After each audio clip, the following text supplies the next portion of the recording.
राजनीति का मौसम क्या कहता है? वातावरण का मौसम इस बार सर्दी से सीधे बारिश की ओर जा रहा है। ऐसा लगता है कि गर्मी पोस्टपोन्ड हो गई है। पोस्टपोन्ड हो रही है सचिन पायलट की उम्मीदें, पोस्टपोन्ड सतीश पूनिया की उम्मीदें भी हुई है और पोस्टपोन्ड हुई हैं कई ऐसे नेताओं की उम्मीदें जिन पर आज हम लंबी बातचीत करेंगे शिवपाल जी के साथ में। नमस्कार, मैं हूं प्रदीप और आप देख रहे हैं थिंक 360 धारा प्रवाह कार्यक्रम में। सर, हम आज बात करेंगे राजस्थान से जुड़े हुए खास करके मुद्दों पे।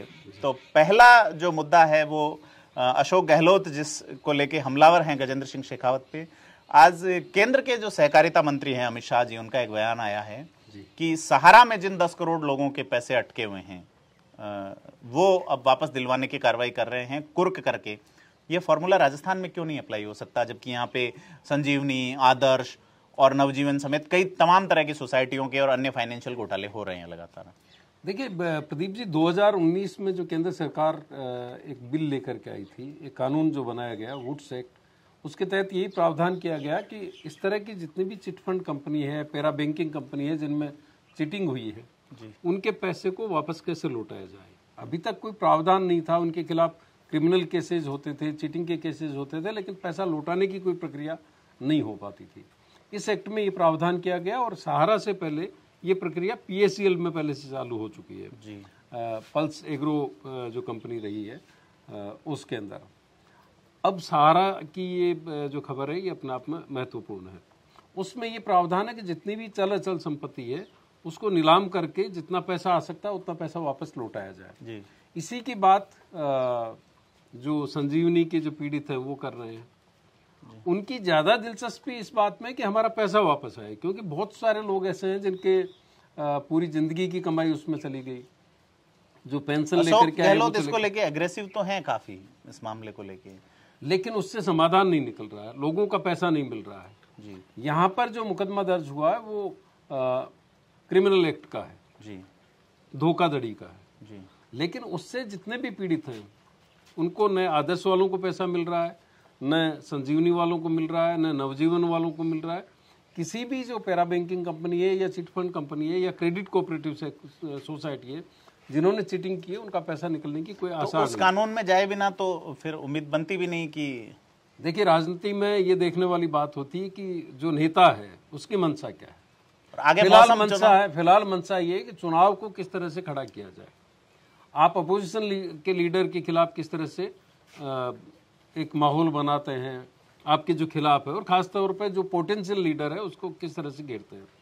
तो ये दिलचस्पी सरकार की कहीं नजर नहीं आती कि पीड़ितों को पैसा मिले। तो सर, और पूरी की पूरी जो राजनीति है वो सिर्फ संजीवनी पर आके टिक गई है। कोई बात नहीं करता कि आदर्श क्रेडिट कोऑपरेटिव सोसाइटी के लोगों के साथ क्या हुआ, नवजीवन वालों के साथ क्या हुआ। एक क्रेडिट कोऑपरेटिव सोसाइटी तो ऐसी है जिसमें जैसलमेर जिले के कांग्रेस के नेता उसमें शामिल है, लोकल स्तर के, और जिनका जुड़ाव सीधे तौर पर माना जाता है। यहाँ तक कि संजीवनी है, संजीवनी वाले मामले में हमने बाकायदा फोटोग्राफ्स के साथ ये साबित किया कि कांग्रेस से भी विक्रम सिंह जो इंद्रोई है संजीवनी का मालिक, उससे कांग्रेस के भी उसी तरह के रिश्ते रहे हैं जिस तरह के आरोप बीजेपी के नेताओं पर मुख्यमंत्री लगा रहे हैं। यहाँ तक कि जो चिंतन शिविर था जिसमें राहुल गांधी को अध्यक्ष बनाया गया जी, और उससे पहले उन्होंने जो स्पीच में कहा था कि राजनीति जो है वो जहर पीने के समान है, उनकी मां ने उसका विरोध किया। उसी चिंतन शिविर के आयोजनकर्ताओं में जो स्पॉन्सर्स है उसमें उसका नाम आता है संजीवनी के मालिक का, और सभी मुख्यमंत्रियों के खिलाफ उसके फोटोग्राफ्स हैं। उसकी चर्चा कोई नहीं कर रहा, उस पर कोई बात नहीं करना चाहता, न इस बात पर कोई आना चाहता है कि पैसे कैसे लौटाए जाए। सबसे बड़ी पीड़ा क्या है कि उनकी आजीवन पूरी जिंदगी की जो कमाई है वो उन्होंने निवेश की इस उम्मीद में कि उनको ज़्यादा ब्याज मिलेगा, ज़्यादा पैसा मिलेगा, लेकिन उस पर कोई बात नहीं करना चाहता। राजनीति है, राजनीति के हिसाब से चल रही है। उनको पैसा तभी मिलेगा जब केंद्र सरकार का जो कानून है उसके तहत पूरे मामले को केंद्र सरकार को भेजा जाए, उसको रेफर किया जाए। सर, जैसा अपन ने मौसम की बात की, मौसम बारिश चल रही है, और तो क्या अशोक गहलोत संजीवनी के इन आरोपों वाले बादलों को चुनावी मौसम की बारिश में भी ले जाएंगे? देखिए, मौसम तो लगातार बदल रहा है जी। जब हम इस पार्क में आए थे तो आपको ध्यान होगा कि यहाँ पे धूप थी जी, ये सोच करके आए थे, और अब बारिश स्टार्ट हो गई है। तो इस बार की जो बारिश है वो कई फसलों को चौपट कर रही है जी, पकी पकाई फसल को चौपट कर रही है। ये देखने वाली बात होगी कि गहलोत सरकार जो फसल पका रहे हैं आरोपों के साथ, जिले बनाने के साथ, योजनाओं के साथ, जी उस वक्त अगर इसी तरह की बारिश आ गई तो उसका असर क्या होगा। कई बार मावठ की बारिश जो है वो फायदे भी देती है, लेकिन कई बार यही बारिश पकी पकाई फसल को भी चौपट कर देती है। सचिन पायलट को अक्सर लगता है सर उसकी बारिश पक रही है, दाने निकलने वाले हैं, और एक बार फिर से ओले पड़ जाते हैं। क्या वजह मान रहे हैं इसको? देखिए, मैकेनिज्म गहलोत का बहुत बड़ा है, जादूगरी जिसको वो लगातार कहते भी हैं कि मैं तो जादूगर हूँ ही जी। पहले शायद वो संकोच करते थे, लेकिन अब उनका कॉन्फिडेंस लेवल बड़ा है जी। जादूगरी दिखाने के लिए वो कई तरह के उपाय भी कर रहे हैं। जब यहाँ पे अजय माकन के बाद पंजाब से जनरल सेक्रेटरी भेजे गए तो ये लग रहा था कि पायलट के धड़े की बात सुनी जाएगी, खासतौर पर इसलिए कि जो घटना हुई थी पैरेलल मीटिंग की, कांग्रेस हाईकमान ने जो यहाँ पे पर्यवेक्षक भेजे थे उनके लिहाज से एक सीएलपी की मीटिंग होनी थी, लेकिन एक पैरेलल सीएलपी मीटिंग की गई। बहुत गंभीरता से उसको लिया गया। ये भी कहा गया कि अगले 3 दिन में 2 दिन में इस पर कुछ फैसला होगा। लेकिन अब जो भाषा है, जो प्रभारी महासचिव है, उनकी भाषा लगभग वैसी है जैसे गहलोत के जो सबसे खासम खास माने जाते हैं, ट्रबल शूटर माने जाते हैं, कई लोग उनको ट्रबल भी मानते हैं, धर्मेंद्र राठौड़, उनकी भाषा में और जो राजस्थान के प्रभारी महासचिव उनकी भाषा में कोई अंतर नहीं है। और ये अंतर राजनीति में क्यों खत्म होता है? मतलब लगता है रंधावा पे भी जादू चल गया है। बिल्कुल, जब जादू होता है तो जादू में रुमाल से कबूतर बनाने की कला भी होती है और कबूतर को रुमाल में बदलने की कला भी होती है। तो और खुद मुख्यमंत्री तो कह ही रहे हैं कि मैं बड़ा जादूगर। सर, इसमें जैसे सचिन पायलट अभी लगातार व्यस्त नजर आ रहे हैं और वो सोशल मीडिया पे सक्रिय हैं। कांग्रेस ने विरोध प्रदर्शन में उन्हें शामिल नहीं किया है, अपना जो भी राहुल गांधी वाले मुद्दे पे कर रहे हैं, लेकिन वो मीडिया में बयान दे रहे हैं, इंटरव्यूज दे रहे हैं। उन्होंने जयपुर ब्लास्ट वाले मामले में अपनी बड़ी बात कही है, डॉक्टर्स के प्रदर्शन वाले मामले में बड़ी बात कही है। इसको आप कैसे देखते हैं कि सचिन पायलट को ब्लास्ट का मामला बहुत गंभीर मामला है जी। पता नहीं बीजेपी कहाँ व्यस्त है। आप ये देखिए कि 71 लोगों की मौत हो जाती है, 185 लोग घायल हो जाते हैं और उसमें से कई तो अपाहिज हो चुके पूरी तरह से। उस मामले में अगर ढंग से पैरवी नहीं होती अदालत में, हाईकोर्ट की जो खंडपीठ है उनको बरी कर देती है जी। तो व्यवस्था ये जिम्मेदारी किसकी है? आपकी या तो लीगल डिपार्टमेंट की है, होम मिनिस्ट्री की है। होम डिपार्टमेंट क्या कर रहा था? उसने इस तरह से क्यों फॉलो नहीं किया? जब वो 18 वकील लेके जा रहे हैं अपनी पैरवी के लिए और आपकी तरफ से सरकार का डबल एजी भी वहां पे पेश नहीं हो रहा है, उससे ये पता चल रहा है कि गंभीर कितने हैं जी। चूंकि गहलोत गजन सिंह शेखावत पर आक्रामक होते हैं तो गजन सिंह शेखावत भी मौका तलाशते हैं। आज उन्होंने ट्वीट किया है जी कि सरकार की दिलचस्पी नहीं, इसमें भी वो तुष्टीकरण की नीति अपना रही है जी। मुझे नहीं लगता कि इसमें वो तुष्टीकरण की नीति उनकी रही होगी, लेकिन ये फेल्योर सरकार का है कि आपके निचली अदालत से फैसले में जिन लोगों को फांसी की सजा हुई उसको फांसी की सजा पे बरकरार रखने के बजाय आपकी तरफ से इतनी लचर पैरवी हुई कि वो सारे लोग बरी हो गए। जी बिल्कुल। इसमें यह भी कहा जा रहा है कि परिस्थितिजन्य साक्ष्य के आधार पर निचली अदालत ने फैसला दिया था और उन परिस्थितिजन्य साक्ष्यों की जो पैरवी धाराओं पे जो होती है, और हाईकोर्ट में अक्सर ऐसा कम देखा जाता है कि सबूतों की वापस को खोल के देखा जाए। देखिए, ऐसा है, अदालत पे कोई टिप्पणी नहीं की जा सकती, उनके अपने फैसले होते हैं, लेकिन हमने कई बार देखा है कि सरकार की दिलचस्पी के हिसाब से भी फैसले होते हैं। नहीं, सरकार कितनी गंभीरता से किसी मामले को लेती है, किस तरह से परसू करती है, किस तरह से फैक्ट्स को लेकर के जाती है। मैं वही कहना चाह रहा हूं कि इतने बड़े हादसे में सीरियल ब्लास्ट होते हैं 8, 9वां ब्लास्ट होता है तो और भी बड़ी तबाही होती, क्योंकि वो सबसे पावरफुल वो था जी। उसको बम को डिफ्यूज कर दिया गया, ये बड़ी बात है।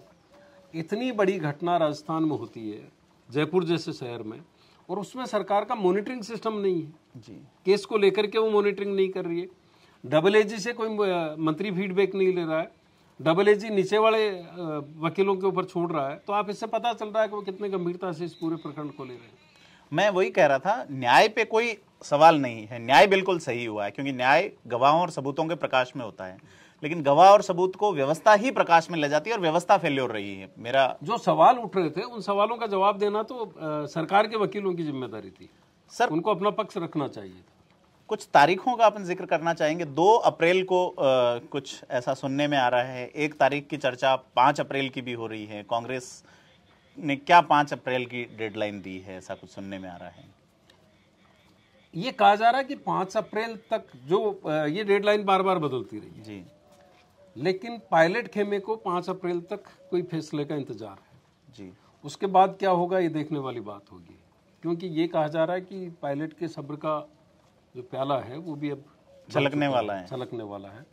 वो इंतजार की सीमा उनकी खत्म हो रही है। और एक ऐसे मामले में जिसमें सीएलपी की पैरेलल मीटिंग होती है, 2 कैबिनेट मंत्रियों को नोटिस दिए जाते हैं, आरटीडीसी के चेयरमैन को नोटिस दिया जाता है और बयासी विधायकों के जबरदस्ती इस्तीफे का सच विधानसभा इसमें अदालत में सामने आ जाता है, उसमें कोई कार्रवाई नहीं होना और उनकी लगातार जो डिमांड है पायलट के खेमे की जी, उस पर सुनवाई नहीं होना। ये कहा जा रहा है कि उन्होंने उसकी कोई पुष्टि आधिकारिक तौर पे कोई नहीं कर रहा, लेकिन जो दिल्ली के सूत्र हैं वो ये बता रहे हैं कि 5 तारीख तक पायलट अब इस पर इंतजार करना चाहते हैं। उसके बाद देखने वाली बात होगी कि पायलट अब आगे का रास्ता क्या अख्तियार करते हैं। सचिन पायलट ने एक इंटरव्यू में भी कहा है कि मेरी बात हुई है, क्या बात हुई है मैं आपको नहीं बताऊंगा। तो इससे लगता है कि कुछ बात हुई है जिसमें कोई आश्वासन उन्हें मिला है या कोई इशारा हुआ है, लेकिन आश्वासन की बात अब नहीं आ रही है जी। अब ये बात आ रही है कि ये कहा जा रहा है कि पायलट ने स्पष्ट संकेत और संदेश दे दिया है कि इस डेडलाइन तक अगर कोई फैसला आप करते हैं तो कीजिए, वरना ये बताइए कि आप किस तरह की लीडरशिप के साथ जाना चाहते हैं। तो अशोक गहलोत तो बड़े आशान्वित और वो है 4थी बार गहलोत सरकार। सर, भाषा की आपने बात कही, मैंने जो भी सरकारें हैं, चाहे अपन राजस्थान की देखें या वो है, मोदी सरकार के भी बात करते हैं तो उनके जो पोस्टर होते हैं उसमें ये कहा जाता है केंद्र सरकार ने ये किया या नरेंद्र मोदी ने ये कहा। फर्स्ट पर्सन में कभी भी विज्ञापन नहीं होता। अशोक गहलोत का आप ये विज्ञापन देखिए जिसमें वो कहते हैं कि मैंने 200 से 1000 पद कर दिए हैं। 164 जो आर्टिकल है संविधान का उसमें कलेक्टिव रेस्पॉन्सिबिलिटी की बात है कि मैंने जैसा शब्द कोई नहीं होता, सरकार होती है, एक व्यवस्था होती है। देखिए प्रदीप जी, आप सार्वजनिक जीवन में देखें या निजी जीवन में देखें, व्यक्ति हमसे मैं पर जब लौटता है तो उसके बाद उसका पतन शुरू हो जाता है। ये आमतौर पर होता है जी, ये अहंकार का प्रतीक होता है, ये कलेक्टिव रेस्पॉन्सिबिलिटी की बात नहीं होती। सरकार जो होती है वो व्यक्ति की नहीं होती जी, बिल्कुल। सरकार जो है वो अगर कोई उसकी नाकामी है तो वो भी कलेक्टिव होती है और कामयाबी है तो भी कलेक्टिव होती है, उसकी वो कैबिनेट की जिम्मेदारी होती है। लेकिन जब मैंने शब्द पे आता है व्यक्ति या मैं पर आता है तो 2 कारणों से आता है, या तो अहंकार की वजह से या किसी डर की वजह से। सर, 2 अप्रैल पे अपन बात करना चाहेंगे। भारतीय जनता पार्टी में क्या चल रहा है? वसुंधरा राजे के नवरात्र पूरे हो चुके हैं, ओम माथुर किरोड़ी मीणा से मिल रहे हैं, सीपी जोशी पहली मीटिंग लेंगे और 2 अप्रैल को ही बीजेपी के जो विधायक हैं वो पहली बैठक करेंगे गुलाब चंद कटारिया के जाने के बाद। अब नेता कौन होगा? विधायक दल की बैठक होगी। विधायक दल की बैठक में उम्मीद ये जताई जा रही कि नेता प्रतिपक्ष की शायद घोषणा हो। कुछ लोगों को ये भी लगता है कि जैसे गहलोत साहब ने जादू दिखाया, ऑलमोस्ट पूरे 5 साल बिना विधानसभा उपाध्यक्ष के निकाल दिए विधानसभा में जी, तो हो सकता है बीजेपी बिना नेता प्रतिपक्ष के आने वाला वक्त निकाले। जब वो 4.5 साल निकाल सकती है तो बीजेपी भी 4.5 महीने निकाल सकती है। जी, बिल्कुल। तो ये भी संभावना है, लेकिन अब लगता है कि बीजेपी एक अलग तरह से एक्टिव मोड पे आ रही है जी, जिसमें बड़े नेता एक दूसरे से मिल रहे हैं। वसुंधरा जी भी कांग्रेचुलेट कर रही है, वसुंधरा जी के समर्थक हैं वो भी यहाँ पर पहुँच रहे हैं। तो सीपी जोशी की एक्सेप्टेंस का लेवल ऐसा लग रहा है जैसे जो पूर्व अध्यक्ष थे उनसे, निवर्तमान अध्यक्ष हैं सतीश पूनिया, उनसे ज़्यादा उनकी एक्सेप्टेबिलिटी का लेवल बन रहा है जी।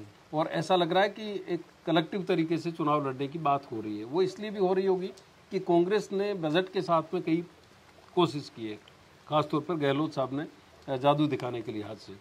उन्होंने बिजली के बिल माफ़ किए हैं, ओपीएस का मुद्दा उनके लिए बड़ा है, जिले भी उन्होंने बना दिए और चर्चा ये है कि 10 जिले और बनाए जाएंगे। 10 जिले 3 तो अभी तो मजाक ये हो रही है कि टोल को लेकर के एक नियम है कि 50 किलोमीटर से ज़्यादा पहले टोल नहीं हो जाए, लेकिन अब कई ऐसे जिले होंगे जो 50 किलोमीटर से भी कम दूरी में हो सकते हैं।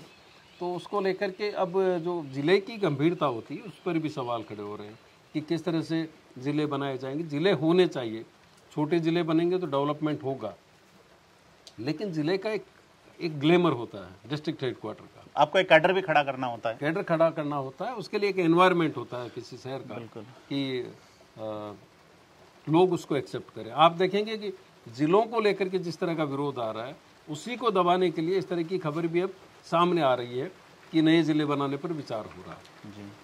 इसका मतलब आपने जो डिसीजन पहले लिया था उसमें आपने कोई तरीके से उसकी स्टडी नहीं की, आपने वेग में एक फैसला लिया और अब उसको ठीक करने के हिसाब से आप कुछ नए फैसले और करने जा रहे हैं।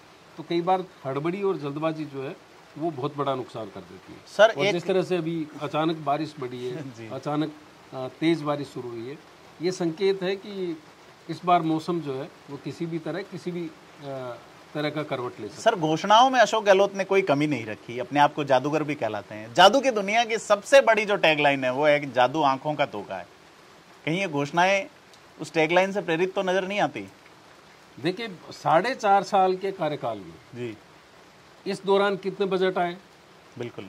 आखिरी बजट में ये फैसला क्यों किया गया? जी। अब जिलों को लेकर के जो एक्सरसाइज कर रहे हैं, कहीं ऐसा तो नहीं है कि ये इतना लंबा टाइम ले ले कि ये अटक जाए? सर पश्चिम बंगाल जो राजस्थान से भी ज़्यादा उसकी आबादी है, रेवेन्यू सोर्सेज हैं, वहाँ 7 जिलों की घोषणा ममता बनर्जी ने की और घोषणा करने के 3 महीने बाद वो कहती है कि एक साथ 7 जिले बनाने की स्थिति में फिलहाल हम नहीं है, फिलहाल 2 जिलों पे काम होगा, 24 परगना और एक और जिला। तो क्या अशोक गहलोत 19 + 10 29 जिले अभी और संभाग बनाने की बात और कर रहे हैं, क्या वो एग्जीक्यूट कर पाएंगे? देखिए फाइनेंशियल पोजीशन स्टेट की पता है जी, बहुत बुरी स्थिति में है। हमारा जो हमारी सकल आय है उसका 14% तो हमारा ब्याज में जा रहा है। 10% से ज्यादा ब्याज होने का मतलब है स्टेट कंगाल होने के रास्ते पे जा रहा है, दिवालिया होने के रास्ते। ये आरबीआई के कुछ उनके पैरामीटर्स हैं उनके हिसाब से। उसमें एक जिला बनाने के लिए कहा जाता है कि कम से कम 1000 करोड़ रुपए का इनिशियल फंड चाहिए। तो आप इतने पैसे कहाँ से कैसे जुटाएंगे? हालांकि प्रावधान किए हुए हैं सरकार ने।